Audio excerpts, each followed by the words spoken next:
નમસ્કાર, આપ જોઈ રહ્યા છો નેશન પ્લસ ન્યૂઝ. હું છું આપની સાથે હેતલ ભગત. વડોદરા શહેરમાં આજરોજ રાષ્ટ્રના લોખંડી પુરુષ, ભારત રત્ન અને અખંડ ભારતના શિલ્પી સરદાર વલ્લભભાઈ પટેલની જન્મજયંતિ નિમિત્તે વડોદરા શહેર કોંગ્રેસ સમિતિ દ્વારા પુષ્પાંજલિ અર્પણ કરવામાં આવી. વડોદરા શહેરમાં આજરોજ રાષ્ટ્રના લોખંડી પુરુષ, ભારત રત્ન અને અખંડ ભારતના શિલ્પી સરદાર વલ્લભભાઈ પટેલની જન્મજયંતિ નિમિત્તે વડોદરા શહેર કોંગ્રેસ સમિતિ દ્વારા પુષ્પાંજલિ અર્પણ કરવામાં આવી હતી. આ પ્રસંગે રેલવે સ્ટેશનથી શરૂઆત કરીને ડેનીડેન સર્કલ, સાજગંજ ખાતે આવેલી સરદાર પટેલની પ્રતિમા સુધી પદયાત્રાનું આયોજન કરવામાં આવ્યું હતું.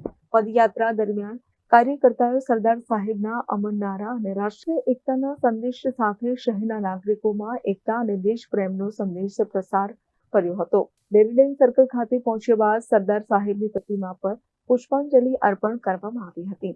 આ કાર્યક્રમ દરમિયાન સરદાર સાહેબના વિચારો, સ્વતંત્રતા આંદોલનમાં તેમનું યોગદાન તેમજ રાષ્ટ્રીય એકતામાં તેમનો અમૂલ્ય ફાળો ઉજાગર કરવામાં આવ્યો હતો.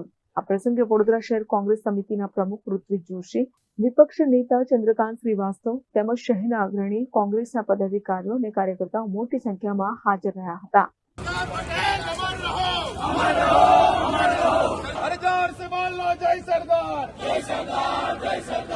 સરદાર વલ્લભભાઈ પટેલ સાહેબ એ અમારા માટે તો ગૌરવની વાત, કારણ કે કોંગ્રેસ પાર્ટીના પ્રમુખ રહ્યા વર્ષો સુધી અને એવી પાર્ટીના અમે સિપાહી છે.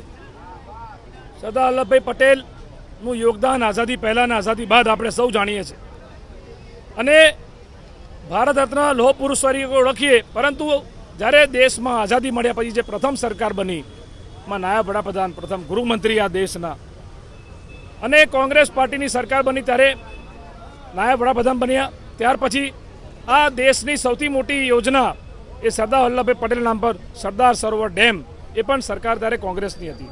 એટલું જ નહીં, અમદાવાદમાં આંતરરાષ્ટ્રીય એરપોર્ટ હોય કે સ્ટેડિયમ હોય, આ બધાના નામ સરદાર વલ્લભભાઈ પટેલ નામથી પણ રાખ્યા ત્યારે સરકાર કોંગ્રેસની હતી. અને ખાસ કરીને યુવાનો માટે જે ગુજરાતની અંદર જે તાલીમ આપતી સંસ્થાઓ છે, એમાં પણ તમને કહું કે આઈએએસ, આઈપીએસ, જીપીએસસી, આ બધી સંસ્થાઓનું 1962માં જ્યારે સરકાર કોંગ્રેસ હતી ત્યારે એની શરૂઆત કરી, જેનો યુવાનોને આજે પણ લાભ મળે છે.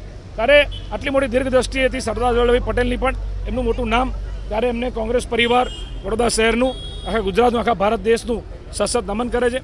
અમે અહીંયા આજે સરદાર પટેલની પ્રતિમાને પુષ્પાંજલિનો કાર્યક્રમ રાખ્યો હતો. Cameraman Navneet Parmar, nation plus news, Vadodara.